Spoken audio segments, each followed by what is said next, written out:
تحریک انصاف نے سینٹ ضمنی الیکشن کے لیے 9 رکنی پارلیمنٹ بورڈ تشکیل دیا اور یہ سیٹ خالی ہوئی ہے۔ مراد سعید کو نااہل قرار دینے کے باعث سہیل آفریدی چیئرمین ہوں گے۔ اس میں Babar Saleem Swati, Akbar Ayub Khan, party chairman barrister Gohar Ali Khan, Ali Asghar Khan, Muhammad Atif Khan, Shahid Khan Khattak, Sibghatullah Khan اور علی خان جدون شامل ہیں۔ شوکت یوسفزئی نے ٹکٹ کے لیے درخواست دے رکھی ہے۔ یہ سابق وزیر رہے ہیں خیبر پختونخوا کے۔ تیمور جھگڑا اور عرفان سلیم بھی خواہش مند ہیں۔ خان صاحب جیل میں نہ گئے ہوتے تو وہ کسی کے سر پر بھی ہما بٹھا سکتے تھے۔ چونکہ عمران خان جیل میں ہے اس لیے ان کی پارٹی کے فیصلے ایسی کمیٹیاں کرتی ہیں، کسی ایک کے پاس فیصلے کا اختیار نہیں ہے۔ وہ آج جیل سے باہر آ جائیں، آج ہی آ جائیں تو ہو سکتا ہے کہ خود ہی ٹکٹ رکھ لیں۔ وہ گریگ چیپل کو سینٹ کا ٹکٹ دے سکتے ہیں۔ یہ آسٹریلوی کرکٹ ٹیم کے سابق کپتان ہیں۔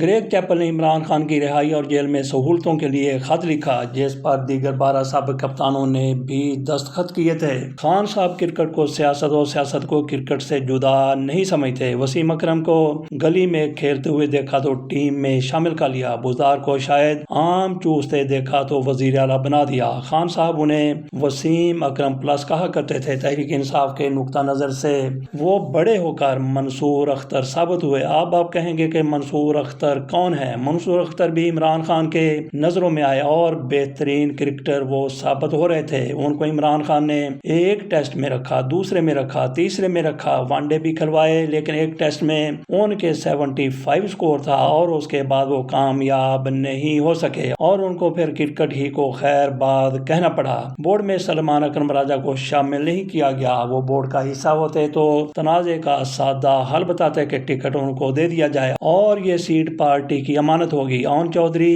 کے خلاف عزرداری پر فیصلہ ان کے حق میں آیا تو سیٹ ان کی پارٹی کو الہی مہر واپس کر دیں گے۔ اگلی خبر ہماری یہ ہے کہ یہ کیسر شیخ صاحب کی طرف سے دعویٰ کیا گیا ہے کہ 15 روز میں بہت بڑا سرمایہ پاکستان واپس آنے والا ہے۔ وفاقی وزیر برائے سرمایہ کاری بورڈ کیسر احمد شیخ نے دعویٰ کیا ہے کہ آئندہ 15 دنوں میں بہت بڑا سرمایہ پاکستان آنے والا نہیں، بلکہ انہوں نے کہا کہ پاکستان آنے والا ہے۔ گویا پاکستان سے جانے والا سرمایہ پاکستان آنے والا ہے جس سے ملکی معیشت کو استحکام ملے گا۔ دنیا اس وقت شدید بحران کی زد میں ہے، یہ کیسر صاحب کہتے ہیں، اور جاری جنگ اب اپنے 6 ہفتے میں داخل ہو چکی ہے۔ یہ جنگ مزید 2 ہفتوں سے زیادہ نہیں چلے گی۔ انہوں نے یہ زبردست قسم کی پیش گوئی کی ہے سامیہ خان نجومیہ کی طرح کہ 2 ہفتے سے زیادہ یہ جنگ نہیں چلے گی۔ ختم ہوتے ہی عالمی حالات اور معیشت تیزی سے بہتری کی طرف گامزن ہو جائے گی۔ یہ کیسر شیخ صاحب کی طرف سے دعویٰ کیا گیا ہے، انہوں نے یہ پیش گوئی کی ہے، ان کا یہ تجزیہ ہے، یہ ان کی انفارمیشن ہے یا پھر اندر کی خبر ہے، جو بھی ہے۔ یہ سن کر اور پڑھ کر پوش مرداش چہروں پر رونق جھلملانے لگی۔ امارات نے اپنے ڈپازٹ پاکستان سے واپس مانگ لیے۔ کہا جا رہا ہے کہ $2 ارب کے پاکستان میں ڈپازٹ تھے، انہوں نے کہا کہ واپس کر دیجیے، اور یہ بھی خبریں ہیں کہ $3.5 ارب کے یہ ڈپازٹ تھے۔ تو یہ تو نہیں ہو رہا کہ ہم بھی وہاں سے اپنا سرمایہ نکالنے لگے جو زیادہ تر کالے دھن کی صورت میں وہاں پہ پہنچا۔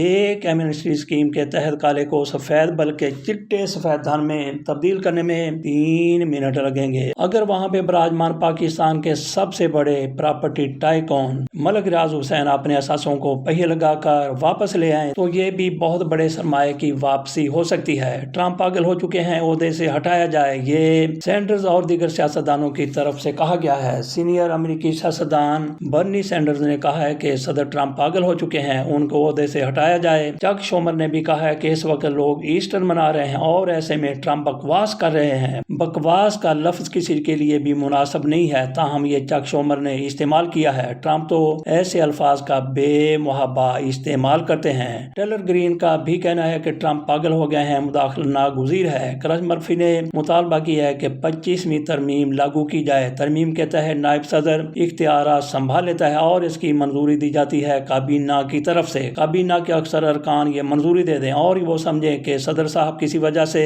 اپنے فرائض سر انجام دینے کے قابل نہیں رہے تو ان کو ہٹا کر نائب صدر کو صدر بنایا جا سکتا ہے۔ دل میں تو نائب صدر جے ڈی وینس بھی سوچ رہے ہوں گے کہ کوئی ان کی بھی سنے، مرفی کی بھی بات پر کوئی توجہ دے۔ صدر ٹرمپ نے ایران پر حملے کے تیسرے روز اپنی جیت کا دعویٰ کر دیا تھا، مگر یہ جنگ بڑھتی چلی جا رہی ہے جس سے صدر کی فرسٹریشن میں اضافہ ہو رہا ہے۔ دھمکیوں کے بعد وہ گالیوں پر بھی اتر آئے ہیں۔ یہی صورتحال رہی تو سیٹ ٹرمپ اپنے بال نوچتے ہوئے نظر آئیں گے۔ انہیں امریکی سیاستدان بھی پاگل کہہ رہے ہیں، یہ نہ ہو کہ انہیں پاگل خانے لے جانا پڑ جائے۔ یہاں آنے والا ہر شخص دوسرے کو پاگل سمجھتا ہے۔ ایسے ایک شخص نے بھوک ہڑتال کر دی پاگل خانے میں خاتمے کے لیے۔ اس نے کئی مطالبات رکھے، ان میں سے ایک مطالبہ یہ بھی تھا کہ 2 روز بارش اور 1 روز برف باری ہوا کرے ہفتے میں۔ وہ جو ہاسپٹل میں ایمبولینس لے کے بھاگا تھا، اس کا انٹرویو بھی کیا گیا۔ ایک سوال کے جواب میں اس نے کہا کہ ہم 5 بہن بھائی ہیں، ہم 15 کے 15 اپنے والدین کے ساتھ رہتے ہیں۔ اسے پوچھا گیا کہ 5 بہن بھائی ہیں، 1 ماں اور 1 باپ، تو یہ 7 ہوئے، باقی 8 کون ہیں؟ کیا آپ نے 15 بتا دیے؟ اس نے کہا کہ ہم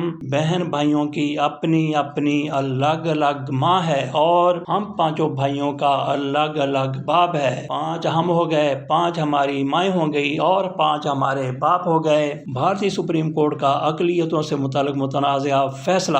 بھارتی جریدے انڈیا ٹوڈے کے مطابق بھارتی سپریم کورٹ نے فیصلہ دیا ہے کہ اسلام اور عیسائیت میں تبدیلی پر شیڈولڈ کاسٹ کا درجہ ختم ہو جائے گا۔ بابری مسجد کے 9 نومبر 2019 کے فیصلے کے بعد بھارت میں مسلمانوں کے خلاف جس معاملے کو اس جیسی ہی ایک اور بڑی منتقمانہ اور نفرت انگیز کارروائی کے طور پر دیکھا جا رہا ہے، وہ گیان واپی مسجد کیس ہے۔ جنوری 2024 میں وارانسی کی ضلعی عدالت نے گیان واپی مسجد کے تہہ خانے میں ہندوؤں کو پوجا کرنے کی اجازت دی تھی اور ہندوؤں نے وہ پوجا شروع بھی کر دی۔ معاملہ سپریم کورٹ گیا تو وہاں بھی روایتی RSS شدت پسند ذہنیت کار فرما تھی۔ سپریم کورٹ نے کہا کہ مسجد میں پوجا اور مسلمانوں کی نماز دونوں ساتھ چل سکتے ہیں۔ نیچے ہندو پوجا کریں اور اوپر مسلمان عبادت کریں، نماز پڑھیں۔ بابری مسجد کی جگہ رام مندر تعمیر کرنے کے سپریم کورٹ کے فیصلے میں ایک مسلمان جج بھی شامل تھے۔ فیصلہ کرتے وقت ان کی اسلامی، اخلاقی، انسانی اور قانونی مہارت اور غیرت جھک مار چکی تھی۔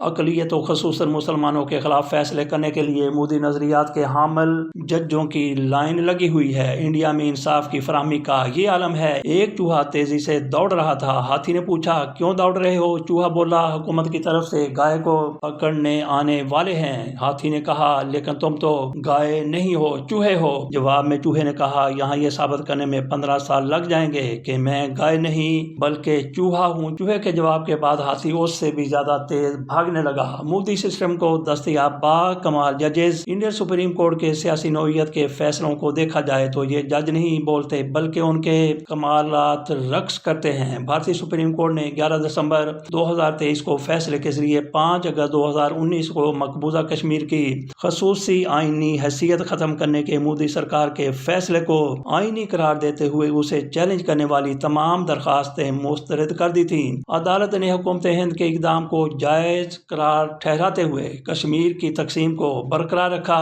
ایسے غیر انسانی اور ماورائے آئین و قانون فیصلے مودی سسٹم کو دستیاب جج ہی دے سکتے ہیں۔ سوشل میڈیا پر کسی نے لکھا کہ ٹرمپ نے مودی سے رابطہ کیا کہ مجھے جج تنگ کرتے ہیں، آپ کے ججوں کی خدمات چاہیے۔ میرے ججوں نے تو ٹیرف کے خلاف اور امیگرینٹ کے حق میں فیصلے دے دیے ہیں۔ مودی نے پوچھا، فیصلہ کب چاہیے؟ سماعت سے پہلے چاہیے یا پھر سماعت کے بعد چاہیے؟ ایک مسافر کو رات نے آ لیا، اندھیرا گہرا ہو چکا تھا۔ اس نے قیام کے لیے ایک گھر کا دروازہ کھٹکھٹایا۔ وہ گھر سورداروں کا تھا، یعنی سور والوں کا تھا، میراثیوں کا تھا۔ انہوں نے پناہ دے دی۔ رات کو مسافر کی گھوڑی نے بچے کو جنم دیا، اسے وچھیرا کہتے ہیں۔ صبح ہوئی تو مسافر نے ساری میراثیوں کا گھر کا شکریہ ادا کیا اور وہ جانے لگا تو ان کی طرف سے، ان سورداروں کی طرف سے مسافر کی گھوڑی کا وچھیرا روک لیا گیا۔ انہوں نے کہا، یہ تو ہماری گائے کا بچڑا ہے۔ مسافر حیران و پریشان رہ گیا۔ اس نے کہا، خدا کے بندو، یہ میری گھوڑی کا